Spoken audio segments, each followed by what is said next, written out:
উড়ান না করেন নাই গাড়ি উড়ান আরে উড়ান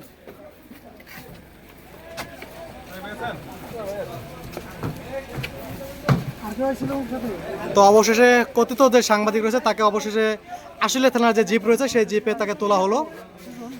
আসলে এখানে আমরা রাজনৈতিক যে একটি চাপ দেখলাম, রাজনৈতিক কর্মকাণ্ডের কারণে কিন্তু তাকে এতক্ষণে অনেক জল্পনা কল্পনা শেষে কিন্তু তাকে আটক করা হয়েছে। তাও আবার এখন পর্যন্ত কিন্তু হ্যান্ডকাপও পরা হয়নি, দেখছেন। তারপরে যে এখন পর্যন্ত তাকে আটক করা হয়নি জিজ্ঞাসাবাদের জন্য।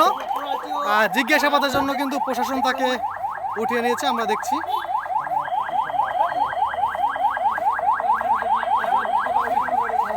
আসামিকে হ্যান্ডকাপ ছাড়াই